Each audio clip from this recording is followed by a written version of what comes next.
Sahara മരുഭൂമിയുടെ ഭാഗമായ പടിഞ്ഞാറൻ മരുഭൂമിയിൽ ജലസാന്നിധ്യം കുറഞ്ഞ ഗിസ, ലിഷ്ടിക് എന്നീ പ്രദേശങ്ങളിൽ മാത്രം 30ഓളം പിരമിഡുകളാണ് വിനോദസഞ്ചാരികളെ അത്ഭുതപ്പെടുത്തിക്കൊണ്ട് ഇങ്ങനെ തലയുയർത്തി നിൽക്കുന്നത്.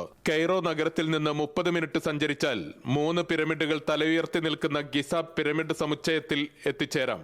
ഗിസ നെക്രോപോളിസ് എന്നുകൂടി അറിയപ്പെടുന്ന ഈ സമുച്ചയം ഗ്രേറ്റ് പിരമിഡ്, ഖഫ്രൈ പിരമിഡ്, മെൻകൗറ പിരമിഡ് എന്നിവ ഉൾപ്പെട്ടതാണ്. പുരാതന ഈജിപ്തിലെ 4ാം രാജവംശത്തിന്റെ കാലത്ത് ക്രിസ്തുവിനു മുമ്പ് ഏകദേശം 2600നും 2500നും ഇടയിലുള്ള കാലയളവിലാണ് ഇവ നിർമ്മിക്കപ്പെട്ടതെന്നാണ് ചരിത്രം. ഫറോവമാരുടെയും അവരുടെ ഭാര്യമാരുടെയും ശവകുടീരങ്ങൾക്കായി പണികഴിപ്പിച്ച ഈ പിരമിഡുകൾ കാണാൻ നൂറുകണക്കിന് സഞ്ചാരികളാണ് ഓരോ ദിവസവും ഈ പിരമിഡ് സിറ്റിയിൽ വന്നിറങ്ങുന്നത്. കുതിരപ്പുല്ലും ചാണകവും മണക്കുന്ന ഈ പുരാതന നഗരത്തിലെ ഓരോ മനുഷ്യനും ലോകത്തിന്റെ വിവിധ ഭാഗങ്ങളിൽ നിന്നായി എത്തിച്ചേരുന്ന വിനോദസഞ്ചാരികൾക്കായി പ്രതീക്ഷയോടെ കാത്തിരിക്കുന്നു. പിരമിഡിന് ചുറ്റും കുതിരവണ്ടിയിൽ വലം വെക്കാൻ സന്ദർശകരെ ക്ഷണിച്ചുകൊണ്ട് വിലപേശുന്ന കുതിരക്കാരും കുട്ടികളും ഭിക്ഷാടകരും ഉൾപ്പെടെ നൂറ്റാണ്ടുകൾക്ക് മുമ്പുള്ള ഏതോ കാലത്ത് നിന്നും പറിച്ചു നടപ്പെട്ടതാണെന്ന് തോന്നുന്ന തരത്തിലാണ് ഇവിടുത്തെ ഓരോ കാഴ്ചകളും. പിരമിഡുകളുടെ നിർമ്മാണം ചരിത്രത്തിലെ വലിയ ചർച്ചകൾക്കുള്ള വിഷയവും ഏകദേശം 4500 വർഷങ്ങൾക്ക് മുൻപൊക്കെ ഇത്രയും വലിയ മഹാസൃഷ്ടികൾ സാധ്യമാക്കാൻ എങ്ങനെ ഈജിപ്തുകാർക്ക് സാധിച്ചു എന്നതും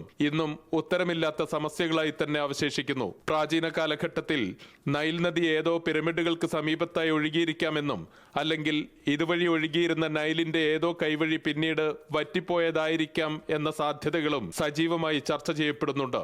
ഏകദേശം 64 കിലോമീറ്റർ നീളമുള്ളതായിരുന്നുവത്രേ ഈ നദി. പിരമിഡ് എന്നർത്ഥമുള്ള അഹ്റാമത്ത് എന്നാണ് ഈ പ്രാചീന നദിക്ക് ശാസ്ത്രജ്ഞർ പേരിട്ടിരിക്കുന്നത്.